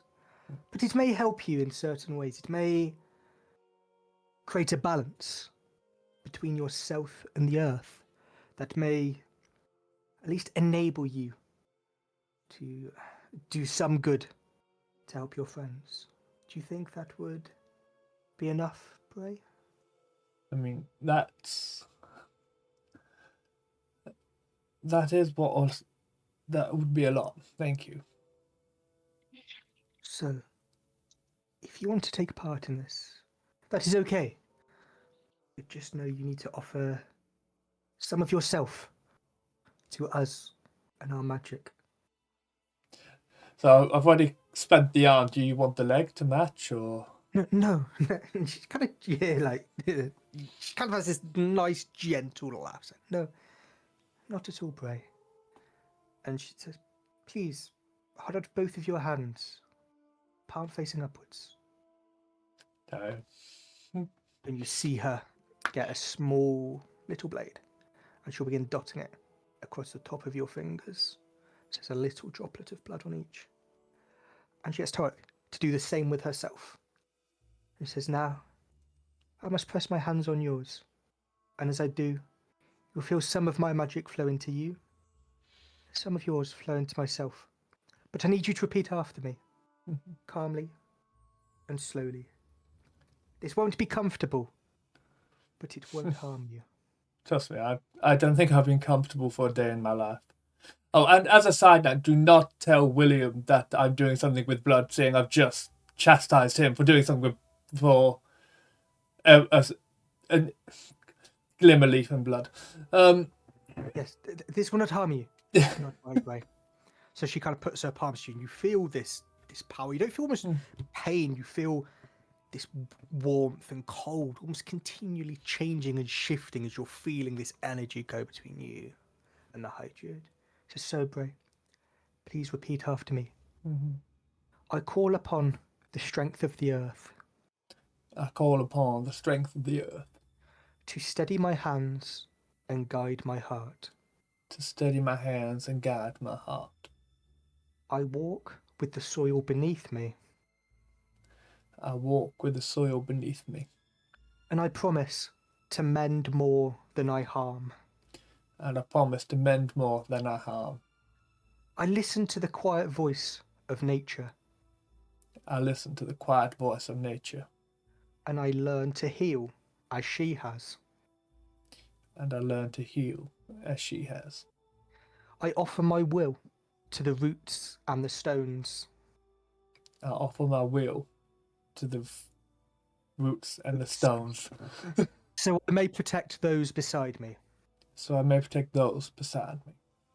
And at this point you begin to feel a slight bit of discomfort, but you feel this inner almost strength and magic flow within you. So now for the final line, Bray. Through earth, I find balance. Through earth, I find balance. And through balance, I give life. And through the balance, I give life. And with that, you feel this, you see this green light almost flow, and it's where your fingertips are, and the hands pull apart. And you see now there's a little dotted scar on each of your fingertips. Even the one which is fake, you sense a change in it. You can see almost what would look like somewhat of a scar there. It says there. Now, I'm not saying you'll be some great saviour. No. But now you understand a bit of what we know. The reason us here have these animals beside us, and now for the first time you kind of see this quite shaggy hound come beside her, and she kind of rests her hand on the hound. It says, these are creatures that protect us. These are creatures that, whilst they may not heal us in magical ways that I can, and that you are learning to, they are creatures that can heal our hearts. They are creatures that can heal our minds. Having them by our sides is a healing that no human can quite comprehend, but we know it's there. So bear this with you.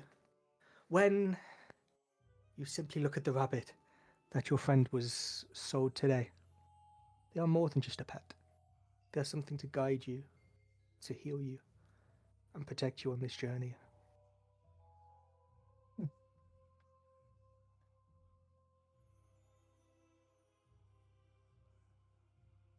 Thank you. Of course. As this happens, Torek appears. So, Bray, you're one of us. You're part of the crew.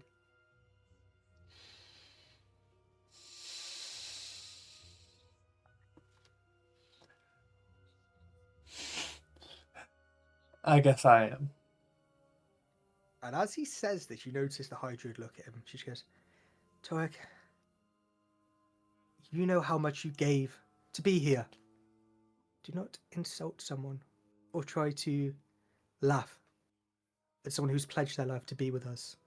And for the first time, you see this almost scolded look on Torek's face. And he's like, oh, I'm sorry. He says, Bray, I meant it honestly.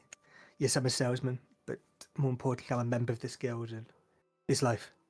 So from what I have in me, welcome, truly, to the guild. It's funny, because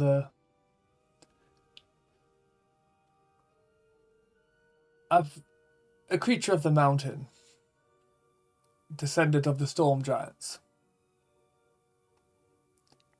with parentage of the water, and now a blessing of the earth. That is true. It's it's definitely a combination that I didn't see coming in my life. I'm not gonna lie. And as you say, you hear the High Druid speak quietly enough that you can hear, but probably not everyone else. It says, remember, Bray, learning from all creatures, learning from all backgrounds, going away to learn from all tribes, that is what makes someone stronger.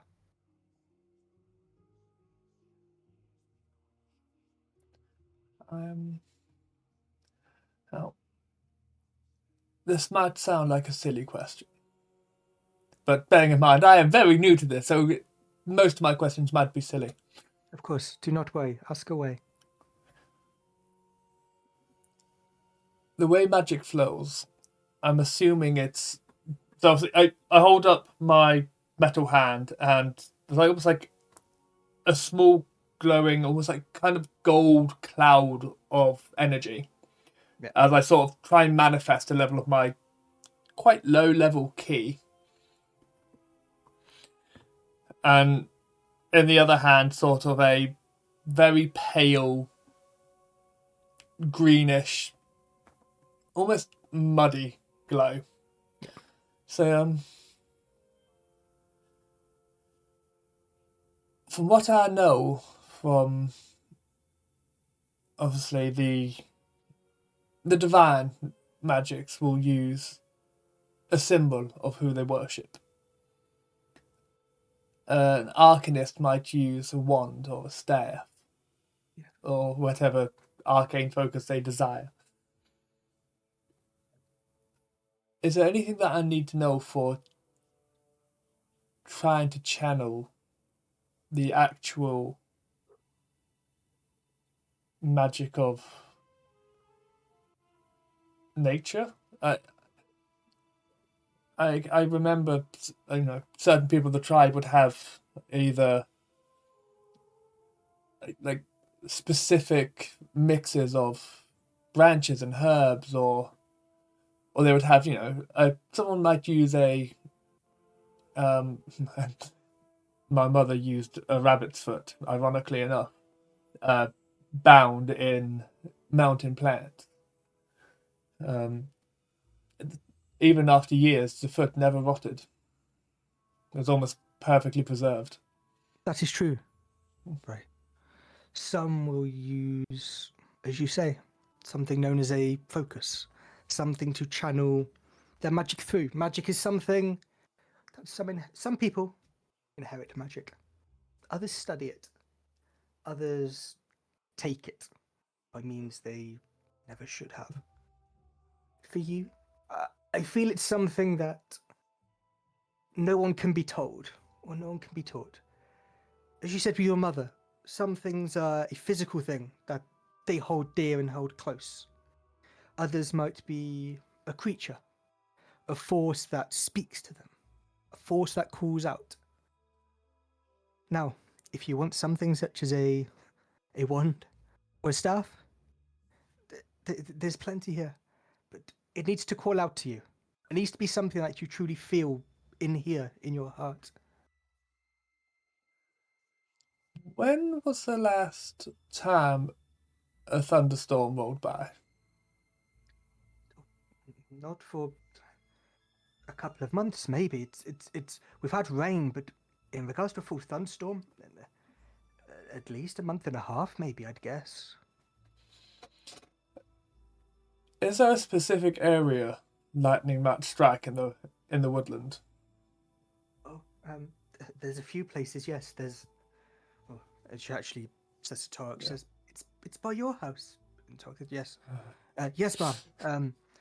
I'm afraid it's. And kind of looks at Bray. Says, I know we haven't stepped off on the best foot. I know, Bray, but there's. It's simply known as the stump. Lightning struck it tens, hundreds of years ago, back in the old age. Lightning has not struck it since, but it stood the test of time. It stood from Talasia becoming Elystra. It's still there. Would it be acceptable for me to see it? Oh, of course. I can take you there. I'm afraid alone she probably needs to go. Of course, I understand. Thank you, by the way. So I'm sorry. I know it's late and I've taken up a bit of time, but I appreciate it. Of course, of course. Well, Bray, I truly wish you all the best, and well, if you need anything, I'm not saying you're quite an initiate of the Beastmaster Circle, but you're definitely someone who we feel welcome having around. Thank you. I appreciate it. Thank you very much for your time. Thank you for your help. I know I can be a bit gruff around the edges myself. I mean, I'm rugged and gorgeous, but personality-wise, I can be a bit abrasive. But I hope you can see I do mean well by my actions. Of course. Well, if you go with your, your best friend Torek, I will. He will take you to the stump. But anyway, have a lovely time. And Thank you. Torek, and he says, "Yes, Bray, with me. Come on. It's maybe 5 minute walk away. Not long at all." That's fine. Whilst this has been going on, is there anything the rest of the party would have done outside of the lodge, the lodge, the holiday home, whatever call it, or are they just taking full advantage of actually a chance to rest up, chance to learn, chance to reflect, almost? If we are in the holiday home, there'll be a point where I will reach into my pocket, grab a piece of fleece, and with a few practiced hand movements, I'm going to conjure an image of William's pocket watch just floating in the air, and to say to William, why was that face so interested in that? And how did he know you had it? I don't know. I've been trying to rattle my brain about that myself. I'm gonna pull it out, hold it up next to yours, and just like move it around. Just like, I said this to Bray, and I ping it open, and you see the clock. It doesn't work. I start trying to twist it. This thing isn't working. And then I show you the other side with the compass that's in the other side. Is it still whizzing round? It's whizzing round, same as it has been since you met the group. Yeah. So you have a pocket watch that doesn't tell time, and a compass that doesn't point in the right direction. Yeah. It's old. As far as I'm aware, it's before my grandfather's grandfather had it. I don't know how far back it goes, but this thing just doesn't. It's never worked, but it's been handed down as an item that's just been kept.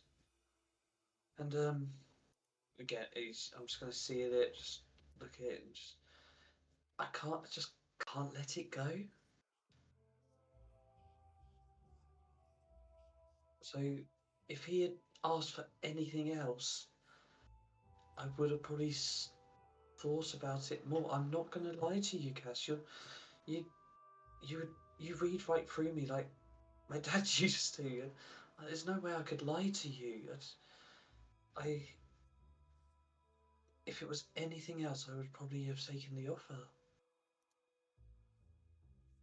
Because all I want to do is learn how cogs click and work. I want to try and make this thing work again. Ah, right, that makes sense. So you want to try and fix this. But I don't want to take this apart if I can't get it back together again. I need to play with other things first to see how they work so I get a bit of knowledge. Okay, well we'll keep an eye out for something, but it still concerns me that that creature, that fae, really wanted that, and you've no idea why your family's kept a hold of it this long. No, it's just been an item that's been handed down from generation to generation. Always, the oldest son is always taking it on when they've normally taken on the farm or something like that, I believe. But I don't know. Like, I just got told it's in that cupboard, out the way, kept safe. Then for now, I'd recommend you continue to keep it safe. That is always my intention. I mean, I've now got a guard rabbit that's going to help me keep it safe as well. So Just keep that thing well fed. of course, I mean, there's plenty of grass everywhere. That's all it needs. And flesh. Honestly, he's gonna wake up with no nose. I've lost enough flesh. I'm not giving any more for the rabbit. Okay. But yeah, I mean, I'll do whatever I can to keep us safe. You know that, right? I do, William. I do know that. But you need to keep yourself safe as well. Okay. I mean, do I go back and talk to someone and say that we need a very fast travel to wherever we're going? And even if that's just a drop of blood, I could do No. that. Look, we have a commitment. Remember, we said we'd take the fishermen to where they need to go. They're happy to stay here for a couple of days. So as long as we stay here, preferably keep out of trouble and not make any deals we shouldn't, we'll be all right. And we might yet find something for you to tinker with and take apart. Okay. I'd like that. It's supposed to be a festival. I There's think bound to be more traders. I'm going to look round. Is Lorexi in the room with us, or Yeah, she's just like off to the side, leaning against the wall, just watching the exchange. just gonna Eating a lean raw over little potato. bit? I'll lean over and go. I do think I might have pissed off Loren a little bit. I was just trying to make jokes and have fun, and I know I can try and wind up Bray because he's like a bigger brother to me, and if I'm the little brother, I'm supposed to annoy him immensely. I just don't want to upset anyone else. And no, it's probably a good idea not to piss off the person carrying the big axe. Yeah. And Aurora, I don't really talk to her. I don't know if I need to make a bit more effort talking to her. She's like seems worried sometimes, but seems very good at hiding it. She's probably facing more than the rest of us combined, given how strong her faith is to her. I'm not saying faith isn't strong to the rest of us, but she reached out, she called out, and that's why we're here. But whatever is going on seems to be really hitting her hard, and all we can do is give her space. Of course, yeah. I don't want to upset, like I say, anyone.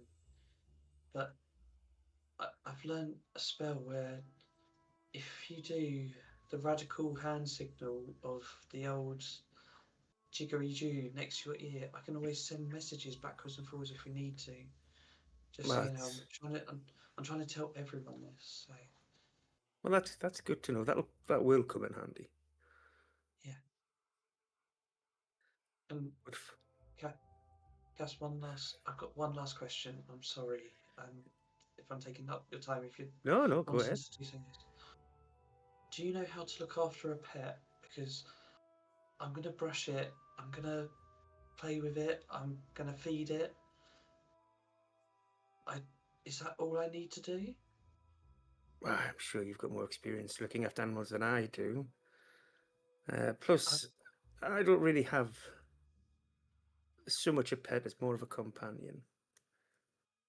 And I'll take my hood down so you can see Lady Velvet. She's been with me a little while now. I give her what she needs, and normally she'd be helping me do what I normally do, but for the moment, with travelling, there's been no need.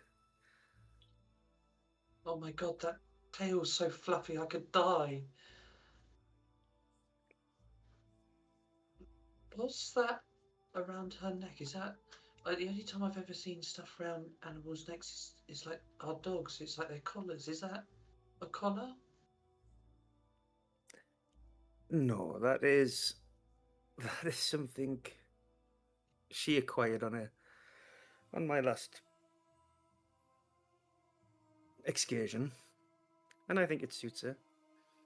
Oh, it does. I mean, the green really makes her eyes pop. Definitely. Yeah, it does, doesn't it? Do you think our pets could be friends? No. Definitely. With the greatest of respect, William, I don't trust that thing as far as I could potentially throw it, which wouldn't be very far. Well, it's just a rabbit. I mean, it's just another animal of the forest. I think. Is that a squirrel? I mean, they should be friends, shouldn't they? Well, normally this squirrel would be very far up a tree, away from that kind of animal. Particularly that Okay. kind of animal who has a penchant for flesh. Why does everyone keep saying this? It eats grass and it drinks liquid. One of the selling points that was mentioned, which is in my mind never a good thing, is that it eats flesh. If you're listing that as a selling point, there's something wrong somewhere.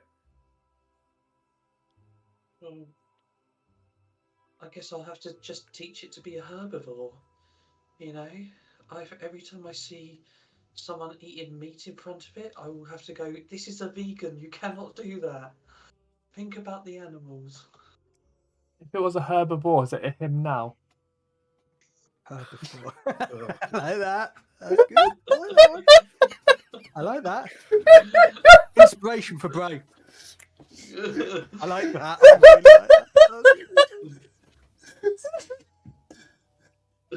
You could not help yourself there, could you? No, you could see it building.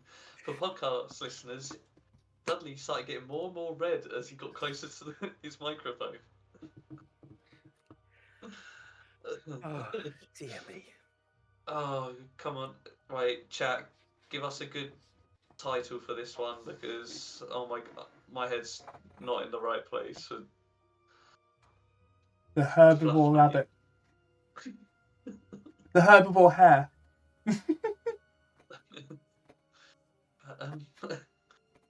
So, do I try and take it back and get my money?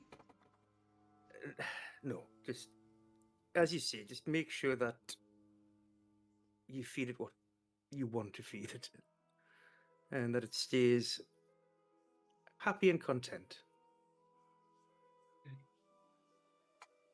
Do you think if I went back and bought maybe another one, Loren might be happy that she's got a pet herself? As kind and thoughtful as that is, I wouldn't recommend it. Okay. I think Well- with Loren, just give her a little bit of space as well at times. Of course, yeah. I mean, I'm really grateful these chats. Thank you. I learned so much from you all. It's always a pleasure, William. Now, why don't we get something to eat while we await Bray's return? Loren, food? You mentioned food. Hello. Yes, I Straight think it's away about she- time we find something to eat. Yes, yes. And she's just gonna like look for the kitchen, just trying to search for something for everyone to eat. She has been waiting for like some sort of guidance to get that. She is on that. And if there is a potato, she is throwing it out the window. No potatoes. I'm going to be nice. There's no potatoes here. Famine. But as this is going on with them looking at some food and conversations about Lady Velvet and Fluffy, about the pocket watch, we move back to Bray. And as he's heading with his new best friend, who I'm determined to get one of his best friends now, because that's now what it is, him and Torek, make their way to the stump. Torek says, Bray, so this, and you get to it, it's this huge, kind of the size of a large room, this huge stump that's only probably 4 foot tall, been like concave. It's been, you can see it's been burnt from the inside by lightning. Says this is I wish it had a cooler name than the stump, but it's been here for generations, and well, it's where lightning most commonly struck within Thalassia. Less so within Elystra, but it's struck here before. What is it you needed from here?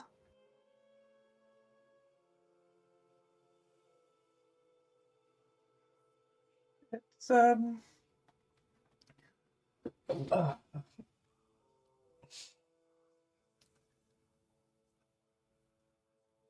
this might sound weird. I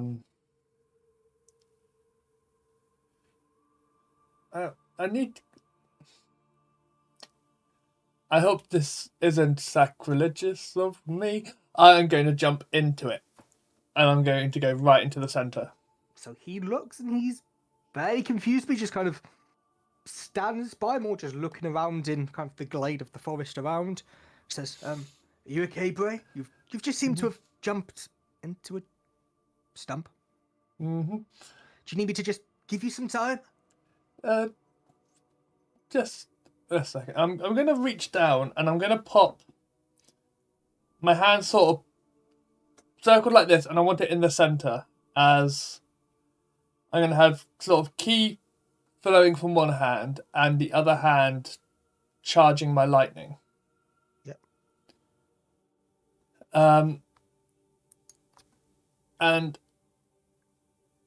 essentially I'm casting Druidcraft, and I want a small sapple sprout of just it was just enough to grow. I want it about that long, like very tiny little, like think almost like a tender stem broccoli sort of thing, where it's long and then just a little bush on top. And as I do, I'm just gonna almost like pull it up, and a slight charge of lightning going through it.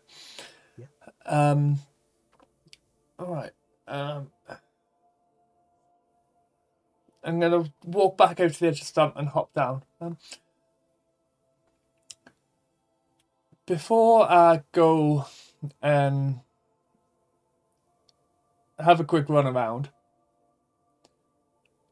I'm going to pull out, just going to pull out a little coin.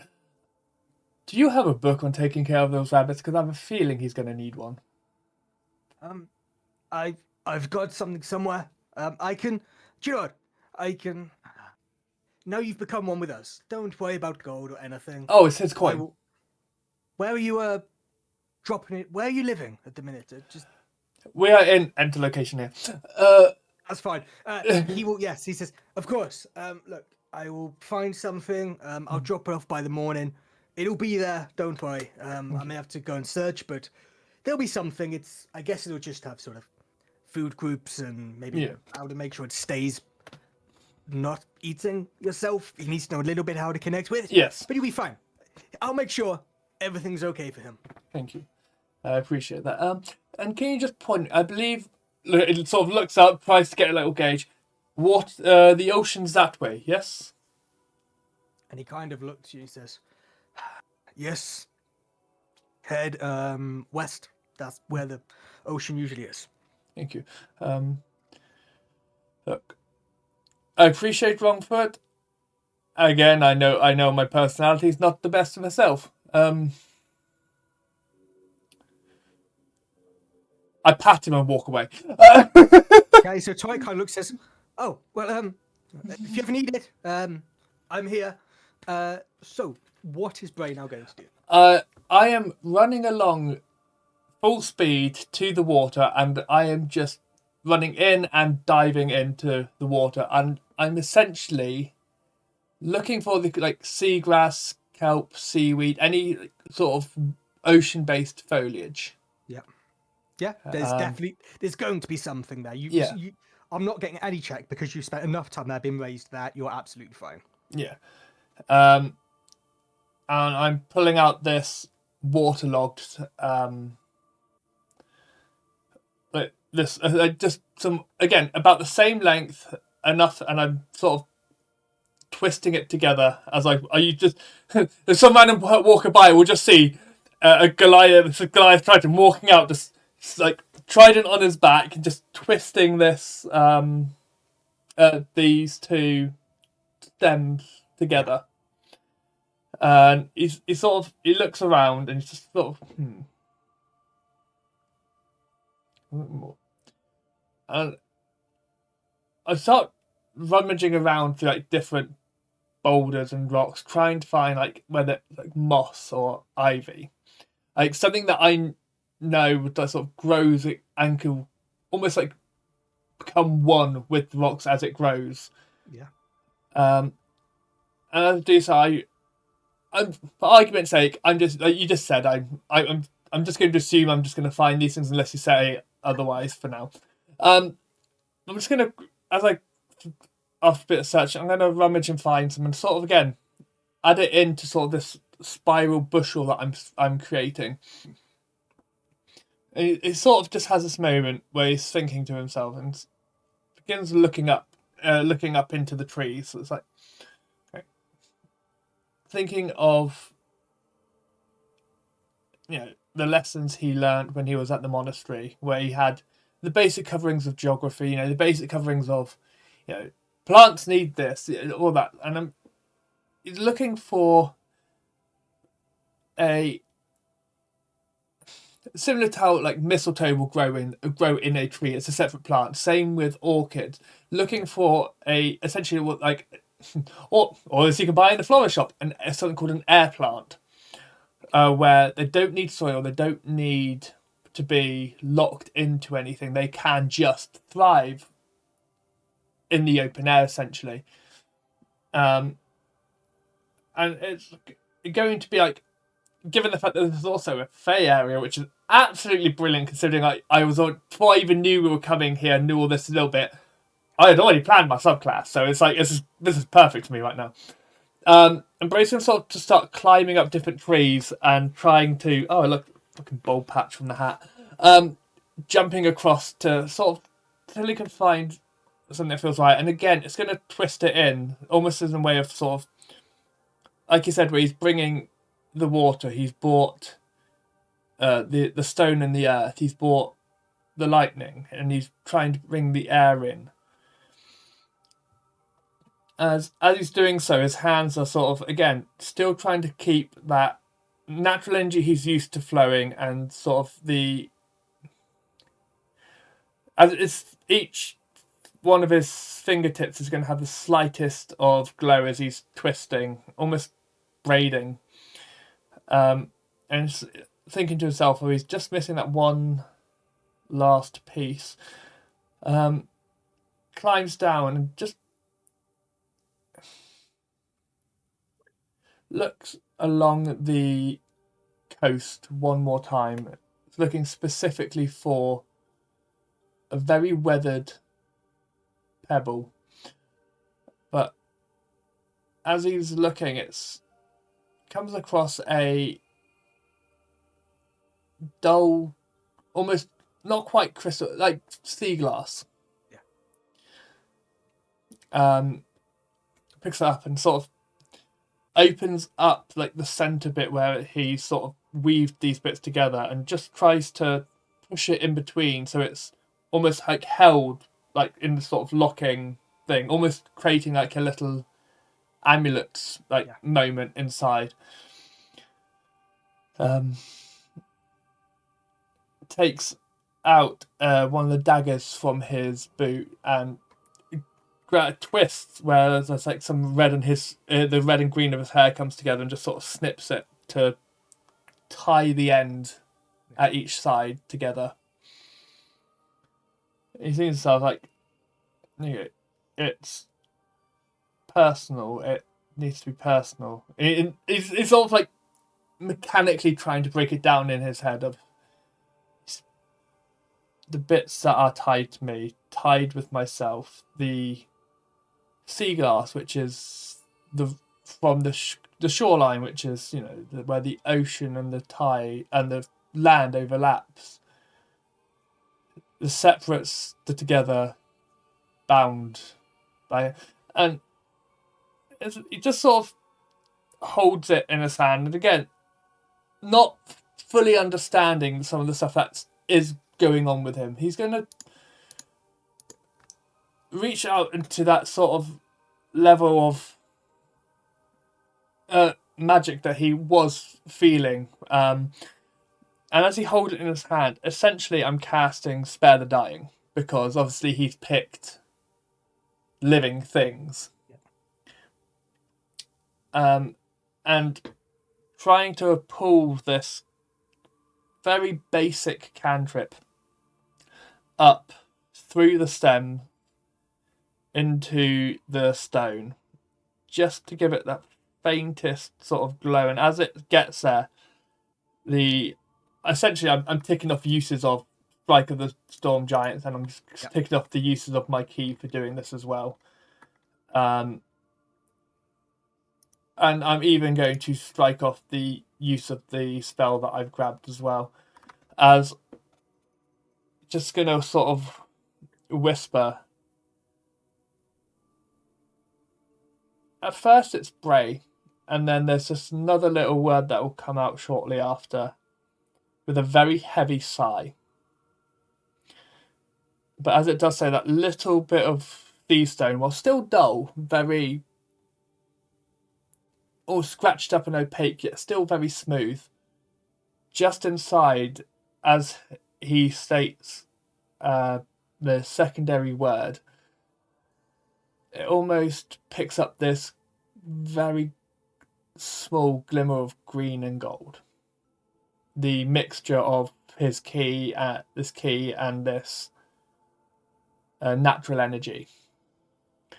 And as it's sort of just spiraling inside, very sort of yin-yang style siren together, there is little flicks where from the inside to the outer edges of the stone, just sparks. Spark. Spark. Yeah, okay.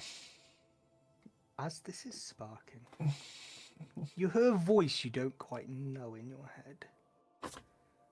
A voice that seems to come from ages past. Stories that may have been told through generations, but stories that equally feel alien to you. And all you simply hear is, "It's interesting. You are beginning to grow. Maybe one day you may be worthy. But prove yourself to me. That is all I ask of you." And then the voice disappears. Funny, you think I might be worthy or something. He pops open the little catch in his arm that he uses as a storage pocket, and just slides it in. And whereas before the only markings that were appearing on his mechanical hand at the tips were his key, they sort of, like bad RGB lights, where it sort of flicks between like this gold and this green effect as they sort of just flutter together. It's almost like he's put it in as a charge. And Bray's just going to sit in the water, like in the absolute low tide, and he's not going to be rejoining everyone tonight. He's going to sit and stay. Half in, half out. Yes, I know how tides work and how it's going to move. Blah blah blah. This is fantasy, people. He's essentially just going to stay there waiting and might fall asleep. But as the tides wash over him, he's obviously just going to let the tide go. He breathes underwater, so he's not going to suffocate. And as the tides roll back out again, just be dry. But until early morning, he's basically just going to sleep on this beach. Okay. And that's Bray. Mm-hmm. Okay. So as Bray is taking his chance to do this and summon this new power and feeling that's inside of him, Aurora begins to make her way back to the party. The forest path very quiet around her. The soft murmur of Mosswood's breeze drifting through the trees and the evening air very cool on her pale skin. And the hut, the lodge you've been staying in, slowly comes into view. And you're there still having your discussion, William and Kaz, working out who can best look after their pet. And Loren just observing this, learning a little bit more about her fellows travellers. But as you see her face enter, you hear a piercing scream cut through the air, and Aurora spins round, and you see a shadowy figure emerge at the doorway with these black and ashen robes streaked with molten red glowing, and the creature moves faster than any of you can even react and grabs hold of Aurora. The Forge will reclaim what is his. Her rest will awaken him. The ever-living Lord rises again. And before either of you can react, these shadows coil around Aurora. She struggles, but she's lifted off the ground as she is dragged into this darkness, almost appearing from the doorway. But the shadows ripple outwards, beginning to encircle the hut where the three of you find yourselves, crawling over the walls, over the floors, cutting off any escape. Aurora's screams echo throughout the night, mingling with the whispers of this ancient, unnatural voice. You all watch helpless as these shadows consume your new home for the night. The hut is suddenly silent as these figures begin to slowly encroach on Kaz, on William, and on Loren. And that is where we'll end the session for tonight. Thank you so much, everybody, for tonight's session.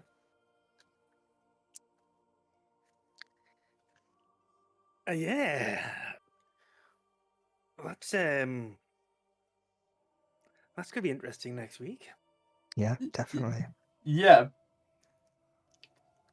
Bray's just had a Really moment a about how he busy wants to night to be protect away. everyone.